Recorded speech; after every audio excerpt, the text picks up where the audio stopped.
Olá, amigos de casa, estamos começando mais um programa Direto ao Ponto aqui pelo TV Zoom, um programa que, como todos os outros que integram a Graça da Casa, pode ser visto também através do nosso aplicativo de celular e através da nossa página na internet, tvzoom.com.br.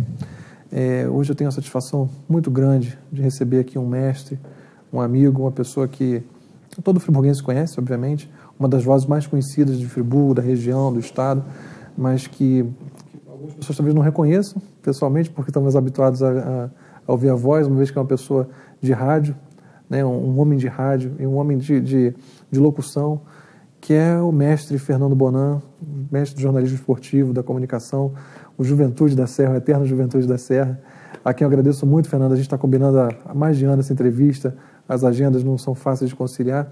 Te agradeço muito pela sua presença. Fernando, que é também o pai do Lucas e o marido de uma excelente jornalista, que eu sempre falo com todo respeito, que é a minha musa no jornalismo, que é a Flávia Nana, uma pessoa que eu tive a honra de trabalhar junto durante bastante tempo, de aprender muito, uma pessoa muito querida.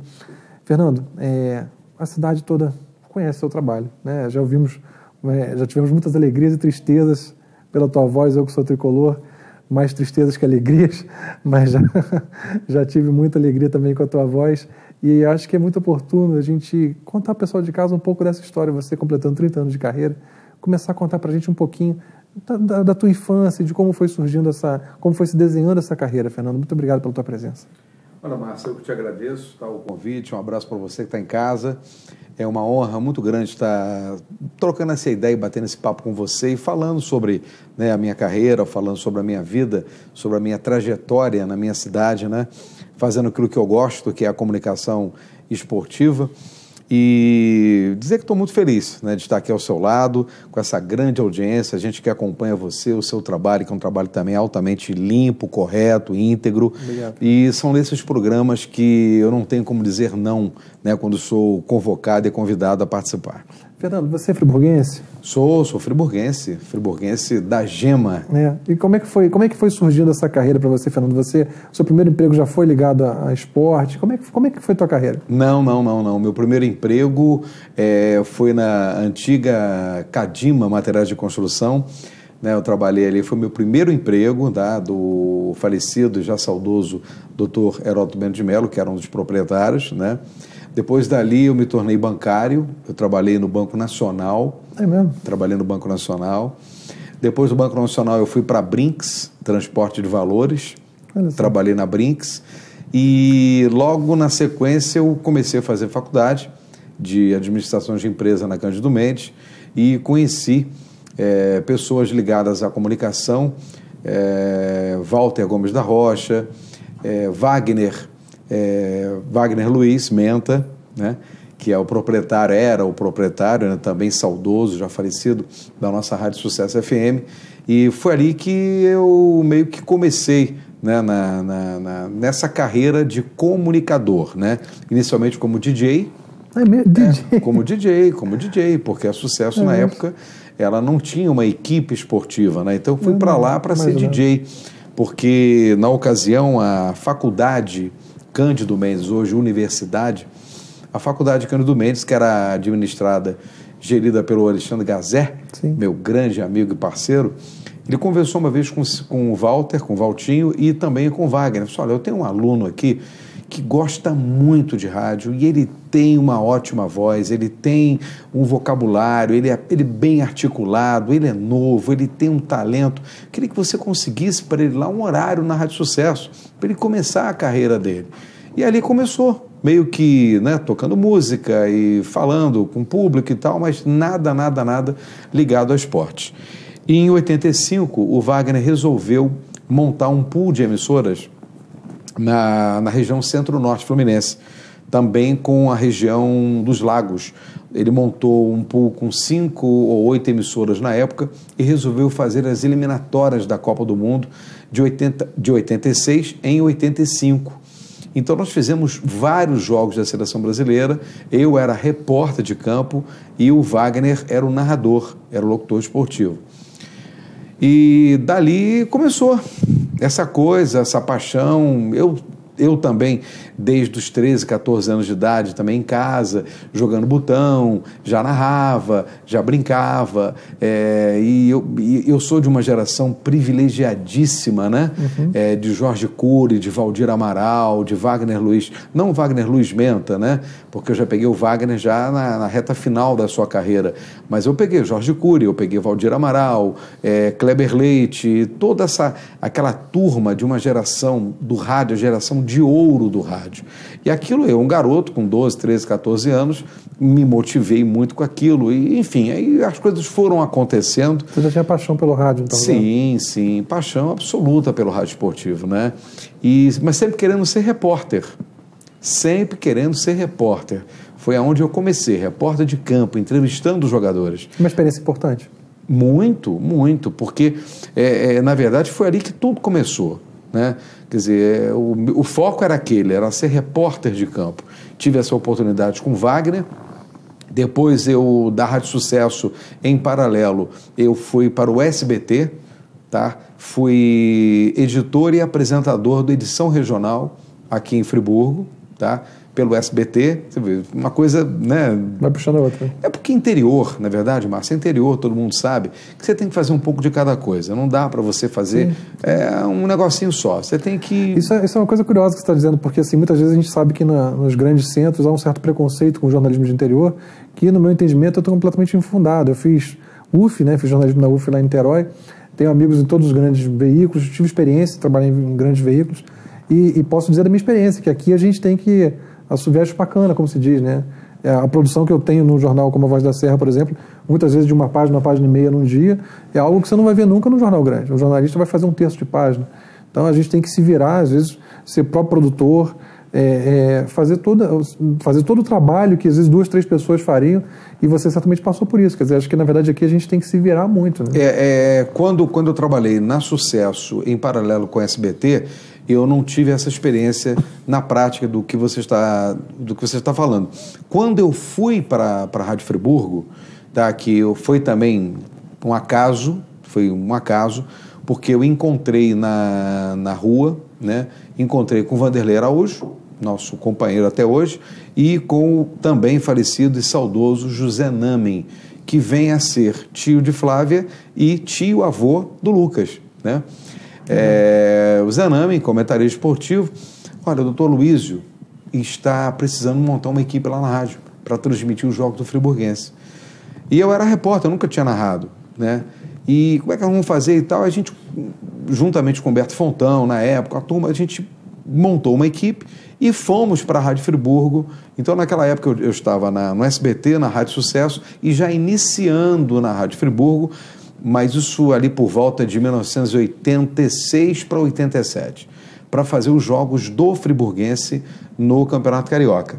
Entendeu? Vou fazer uma pergunta. Você, quando foi repórter de campo cobrindo a seleção brasileira, você já teve contato então com aquela geração de jogadores da seleção? Casagrande, Zico, Careca, Falcão, foi a seleção Sócrates, a seleção de 85. Aí nós fomos para Bolívia, Paraguai, fizemos alguns jogos nessas cidades, né, países sul-americanos, né, onde o Brasil ia jogar. Eu fui em Santa Cruz de la Sierra, provei o chá de coca, né? O famoso chá de coca que o Guerreiro se enrolou todo aí agora há pouco tempo atrás. Fomos ao Paraguai, fui à Argentina, né, em Buenos Aires. Então fizemos alguns jogos da seleção com esse pool de emissoras. Depois desse tipo de experiência não tem mais volta, né? Aí não tem mais volta, né? Não tem mais volta, é uma coisa assim fascinante.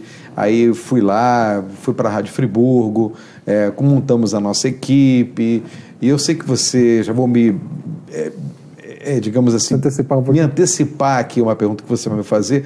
Como é que surgiu essa questão de narrar futebol? Quer que eu responda agora? Você lembra do teu primeiro jogo? Como é que foi? Você lembra? Lembro. Qual foi o jogo? Friburguense e Madureira, no Eduardo Guinle.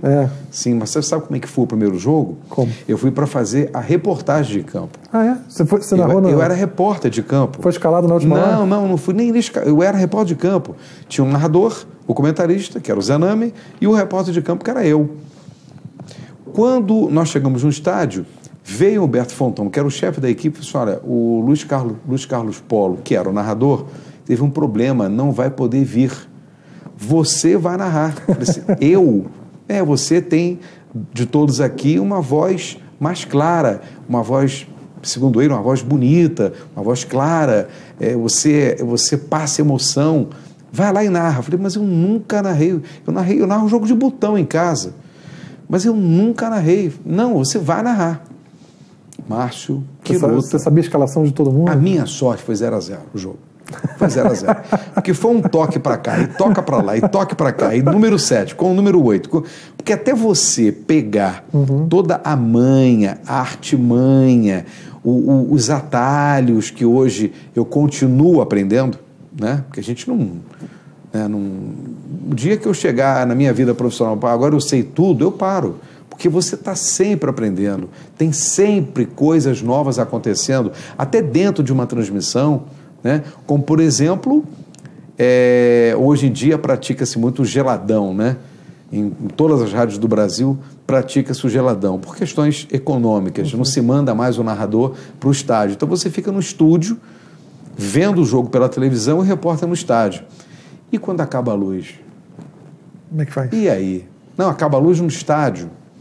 Ou, de repente, a operadora que você está assistindo o jogo, ela tem um problema lá no estádio e a imagem paralisa. Então, são várias situações que hoje, com 30 anos de carreira... Não dá mais aquele infarto que dava antigamente. Não, você já administra a coisa um pouco melhor. Mas quando eu comecei, respiração, precisei aprender, a colocação, não é impostação de voz, mas a colocação... O grito de gol passou a não ser mais o grito de gol, porque o grito de gol deixa você rouco. Você tem que soltar a sua... Você inspira, então você solta o ar. E o ar é o gol, é o grito do gol que o torcedor... o grito do gol. Na verdade, você inspira e você solta o ar, né? Aí tem que ser moderadamente, para você não ficar rouco também, porque você acaba se empolgando, né? Até quando você transmite um jogo do seu time, né? Qual é o seu time? Eu sou o Flamengo. Isso nunca te afetou? Não, no início sim. No início sim, porque eu vim de arquibancada, eu era chefe de torcida, eu montei uma torcida aqui em Friburgo, na época flaburguense, para os mais saudosos aí devem se lembrar. Então, não tinha como, eu saí da arquibancada para o rádio. Sim. E hipocrisia também dizer que você não tem time, isso é uma besteira. Eu acho isso muito natural e é uma coisa que você tem que combater. Você tem que respeitar quem está do outro lado. É o que eu sempre costumo, Márcio, dizer para aqueles que me ajudam e aqueles que trabalham comigo, tá? Você não tem problema você dizer que você é Fluminense, Vasco, Botafogo ou Flamengo. O que você tem que se preocupar é que do outro lado tem um torcedor que não torce para o time que você, então você tem que respeitá-lo. Só isso. É uma profissão. É a profissão. Eu acho assim, que é uma certa hipocrisia em negar isso, né? Hoje em dia a gente sabe que o Galvão, por exemplo, é flamenguista, sumiu, né? A gente tem aqui em Friburgo o Vinícius Gastin, que cobre esporte, botafoguense doente. Então, assim, eu nunca escondi que sou tricolor, mesmo quando, na época de faculdade, apresentei um programa de esporte lá na UF. Eu nunca neguei, quer dizer, eu acho que assim, você isento 100% ninguém nunca vai ser, mas você tem que ser profissional. Isso daí, negar isso é mentir para a pessoa que está do outro lado. Claro, até porque é o seguinte, se o sujeito trabalha na imprensa esportiva, tem que amar o esporte, ele já está rotulado como um apaixonado pelo futebol. Sim. E se você é apaixonado pelo futebol e gosta de futebol, você tem um time. Eu, por exemplo, sempre que posso, eu vejo tudo. Eu vejo final de ano, é o pior período para mim profissionalmente, sabe por quê? Porque eu morro de saudade do futebol. Aí não tem nada para você ver, rapaz. Ainda bem que eu tenho o Lucas, né? Porque a gente sai, se diverte, passeia e brinca, mas quando ele não existia, eu ficava maluco final de ano, porque você não tem futebol para ver, não tem nada, tá tudo de férias, tudo parado. Mas faz parte, né? Fernando, eu vou interromper nosso papo rapidinho para a gente fazer o nosso único intervalo. E tem muita conversa ainda, muita coisa que eu quero ouvir. Espero que o pessoal de casa esteja curtindo essa oportunidade de ver o Fernando. A gente sempre está acostumado a ouvi-lo, né? E a gente volta rapidinho. O nosso intervalo num instantinho, a gente está de volta. Até já.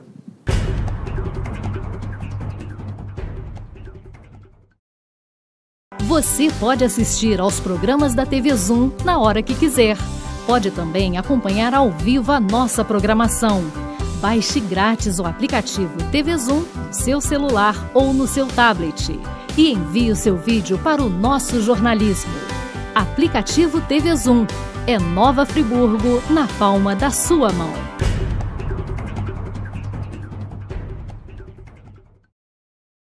Olá, amigos de casa, estamos voltando com o nosso programa Direto ao Ponto, o segundo e último bloco. Infelizmente, hoje eu queria que tivesse mais blocos, para poder ouvir mais um pouco o mestre e amigo Fernando Bonan, que está aqui gentilmente contando um pouco de sua história. Fernando, você falou que aprendeu muito e continua aprendendo. Como é que, para quem não é do ramo, fica aquela curiosidade de você naturalmente não está familiarizado com todos os times que você narra. Se você cobre sempre o friburguense, obviamente você conhece muito bem o friburguense, mas vai jogar com um time que você não conhece. O que você precisa, o que você tem de suporte para conseguir saber o nome de cada jogador? Você consegue memorizar rapidamente? Porque é um desafio, são 11 jogadores, eventualmente substituições, rostos que você não conhece, você decora os nomes pelo número da camisa, pela posição. Como é que é o seu método de trabalho? 3 letrinhas. Dom. Eu sou muito crente dentro da minha religião, que é a religião católica, que Papai do Céu já manda você com a sua missão, né? Com a sua missão espiritual, sua missão profissional, né? Às vezes, muitas pessoas elas dão cabeçadas, mas acabam se encontrando, né? E eu tive a sorte de me encontrar muito rapidamente profissionalmente. Acredito que o dom, a paixão, o interesse, né, em crescer profissionalmente, fazer aquilo que eu gosto, o fato de eu acompanhar também muito o futebol, isso acabou me facilitando a conhecer fisicamente os jogadores, a me familiarizar com os jogadores. Agora, é claro que, como eu disse no início aqui, existem as manhas, as artimanhas, aquela coisa toda, porque existem lances dentro de um jogo de futebol, que é o chamado bate-rebate, que você não tem como ali na hora, ainda mais agora com o advento da televisão, que você faz a maioria dos jogos vendo, e é muito mais difícil, né? Uma coisa é você estar no estádio, você, por todos os ângulos, você está vendo a construção da jogada. A televisão, você fica meio que refém do câmera, né? Que está ali na transmissão. A questão do bate-rebate, né? Então, às vezes, o escanteio cobrado, cruza na área, será que foi o Márcio que cabeceou? Cabeceia o zagueiro e joga pela linha de fundo e segue a vida. Você começa a criar uma série de situações para você não ficar embaraçado. Uhum. Gravar o nome dos jogadores é praticamente que impossível. Nenhum locutor esportivo vai chegar para você e vai dizer: eu sei de todos, eu gravo todos, é fácil. Nada, é tudo muito difícil. Mas a gente procura sempre, o time que a gente não está muito familiarizado, eu procuro sempre gravar. Gravar é a maneira de dizer, porque eu já acompanho. Então, o Campeonato Brasileiro, quem é o goleiro do Cruzeiro? Fábio. Quem é o goleiro do Palmeiras? O Everton. Quem é o goleiro do Fluminense? O Júlio César. Quem é o goleiro do Bahia? Jean. Agora é o Santos. Quem é o goleiro do... Então, quer dizer, a gente está acompanhando o dia a dia dos clubes. Você faz o dever de casa, né? Isso. Então, você estuda, que eu digo sempre para o Lucas, sabe? Eu falei, filho, às vezes ele chega em casa e fala assim, a prova foi fácil. Eu falei assim, não, filho, a prova não foi fácil. Ela foi fácil porque você a tornou fácil, porque você estudou. Então, se você prestou atenção na professora e você fez a prova e tirou 100 na prova e você achou ela fácil, porque você estudou, então você aprendeu, tornou ela fácil. É o meu caso, tá? Quando eu vou, por exemplo, vou fazer Fluminense e Palmeiras, tá? Eu de manhã cedo já entro na internet, pesquiso todos os sites, vejo como é que vai jogar, quais são as possibilidades dos esquemas que serão utilizados, os jogadores que estão pendurados, porque durante a transmissão você tem que estar completamente municiado de várias informações para você, e durante a narrativa, você vai jogando. Uhum. Tá? Então, lá vem fulano, ali pelo lado esquerdo encontra... Será que é o Márcio? Não, não é o Márcio. Encontra pelo lado do canhoto, o Fluminense vai para o campo de ataque. Enquanto eu estou falando o Fluminense vai para o campo de ataque, a televisão, ou eu no estádio, eu já identifiquei ali quem é aquele jogador. Ganha tempo. Dá tempo, sabe? Dá tempo. Claro, de vez em quando, um gol, um bate-rebate na área, como eu falei no início. De repente, uma coisa que hoje em dia está atrapalhando muito os locutores de rádio e televisão, com todo respeito aos artistas do designer, da construção, projetos dos novos uniformes, das novas cores. Meu amigo, às vezes, o Botafogo mesmo entra com aquela camisa preta e branca na lista horizontal, vertical, com número preto ou número branco. Dificulta Você não muito. consegue identificar nem na televisão e nem no estádio. Fernando, eu não quero falar só sobre isso, mas a gente não pode deixar, você falou de sempre quis crescer na carreira, você cresceu muito, né? Você chegou a cobrir Copa do Mundo, você chegou a trabalhar em várias rádios, inclusive a Rádio Globo, com os principais nomes do rádio também, estaduais e até do Brasil. Então, fala um pouquinho sobre isso, antes que a gente possa também falar, porque você é um sujeito muito politizado. Então, a gente também fala um pouco sobre a sua atuação além do esporte. Mas, antes, vamos falar um pouquinho sobre a sua carreira. Como foi essa projeção? E se houve algum jogo especial? Se houve alguma gafe, alguma coisa engraçada nesse sentido? Aqui ou lá? Fica à vontade. Vamos... Aqui tem uma lá interessante. Não foi bem gafe, né? Foi uma falta de experiência, né? De trabalhar com o famoso delay, não aquele do Fluminense, mas o delay. Que é o atraso, o né? atraso no retorno. Eu nunca tinha trabalhado com delay. Bem, a minha passagem pela Rádio Globo foi realmente o ponto alto, né, da minha carreira, mantendo sempre o pé no chão, sempre mantendo o meu trabalho aqui na Rádio Friburgo, que é um trabalho que esse ano, como você falou no início, são 30 anos, não são 30 dias nem 30 semanas, são 30 anos. E formando também, né, formando profissionais, vários passaram pelas nossas mãos e alguns seguiram carreira política, outros continuaram seguindo a carreira da comunicação fora de Friburgo, e isso me honra muito, né, porque um dia me deram a oportunidade e eu tive a oportunidade de dar oportunidade a outras pessoas também, adiante, né? De passar adiante. Então, a minha ida para o Rio, a minha ida para a Rádio Globo, devo muito inicialmente a Deus. Tá? E também foi um acaso. Aliás, na minha vida, muitas coisas aconteceram por um acaso, né? Surgiram assim do nada.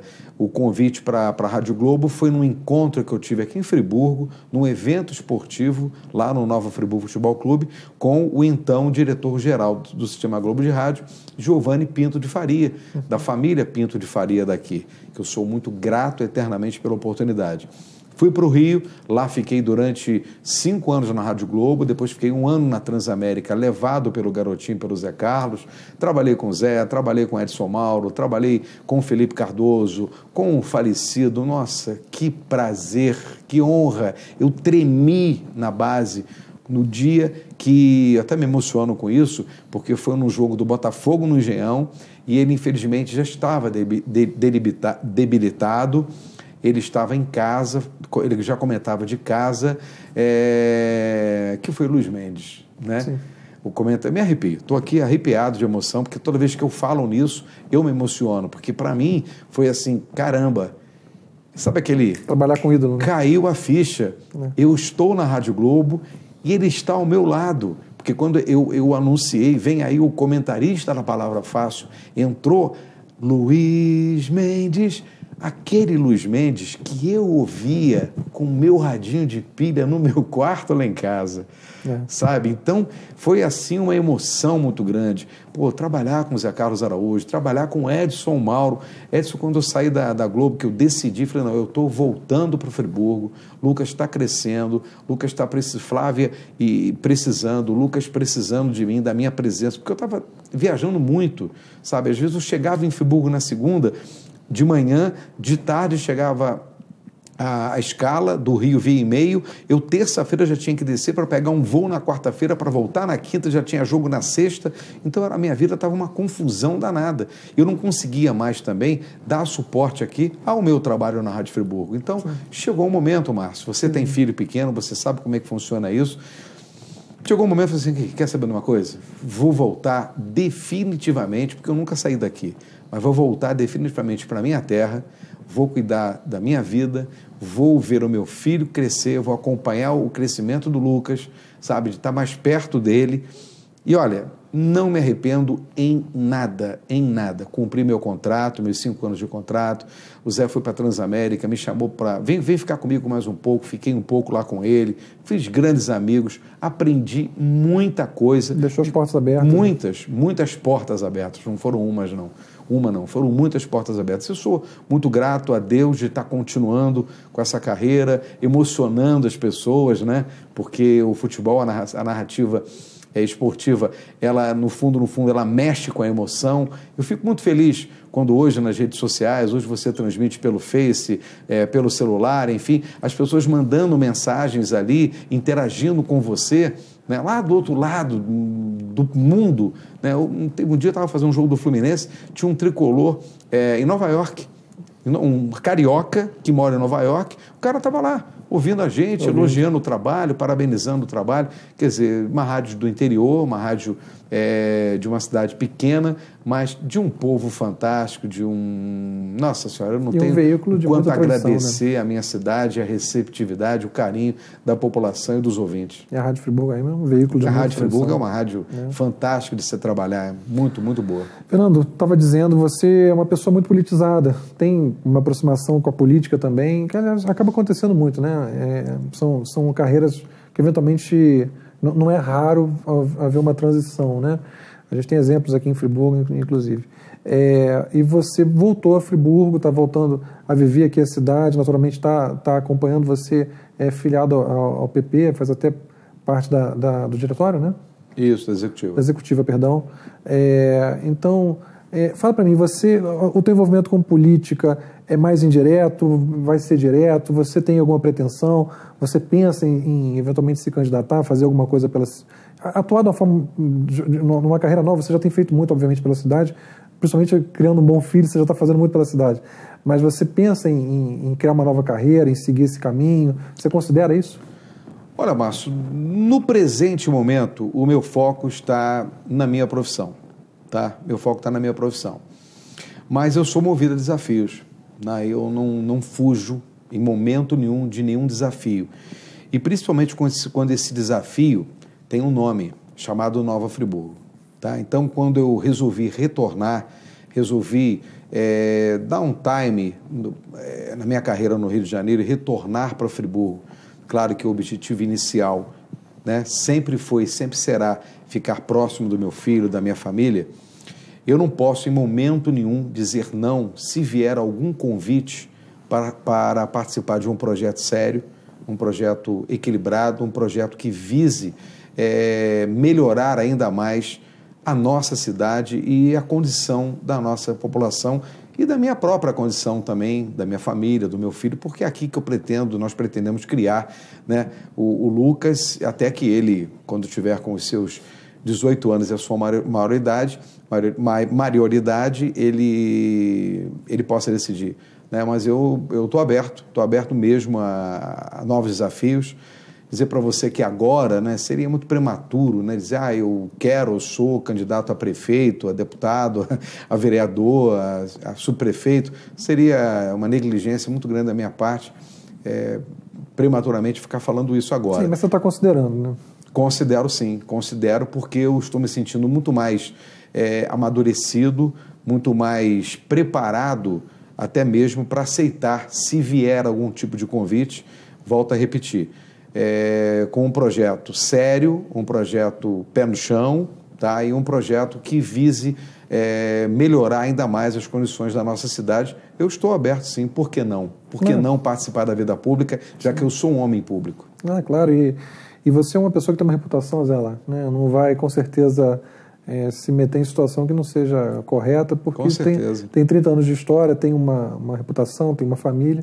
Até porque, Márcio, eu aproveitar esse gancho e dizer para você o seguinte, você que está em casa, não pense que a política ela é um caminho ruim, a política é o fim do mundo. Não.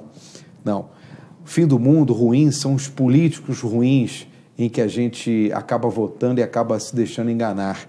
Eu acho que nós, pessoas do bem e de bem, temos que participar da política sim, temos que participar da vida pública, por que não? Porque se você não participa, você cada vez abre mais brecha e mais espaço para que os ruins ocupem. Então esse é o meu pensamento, tá? A política é lugar de gente de bem. E nós vamos ter agora, muito em breve, a oportunidade de, mais uma vez, se você me permite aqui, sim, de fazer uma faxina boa mesmo, em todos os âmbitos em nosso país, sabe? Então esse é o grande momento. Eu costumo dizer que nós não ganhamos o Hexa agora na Rússia, mas eu acho que o grande Hexa que o Brasil pode conquistar vai ser agora em outubro, com as eleições de outubro. Eu acho que o grande título mundial que nós poderemos ganhar esse ano vai ser agora em outubro, votando com coerência, pesquisando os seus candidatos. Olha, vai lá, pesquisa, hoje tem o Google, tem a internet, vê quem é aquele cara que está te pedindo voto, sabe? Não troque o seu voto por 1 quilo de alimento, por cesta básica, por cimento. Vamos começar a pensar sério nesse país. É isso que a gente está precisando, Márcio. Eu não estou aqui fazendo discurso, não. Eu estou aqui, de uma certa forma, desabafando como um brasileiro que tem um filho de 7 anos para criar, como você tem um de 7, como muitos que estão nos vendo agora têm seus filhos menores. A gente precisa pensar um Brasil melhor, uma cidade melhor, um estado melhor. Como é que a gente pensa e faz isso? Votando com seriedade, acabando com essa história de você trocar seu voto por telha, por cimento e depois não ter como reclamar. Fernando, nosso tempo infelizmente esgotou. Que pena. Eu agradeço muito, aplaudo a tua disposição a se envolver, assino embaixo do que você disse. Espero que de verdade que vocês tenham gostado tanto quanto eu de ter aqui Fernando Bonan, que vai voltar com certeza para conversar com a gente no futuro. E a gente volta na semana que vem com mais um programa Direto ao Ponto. Até lá.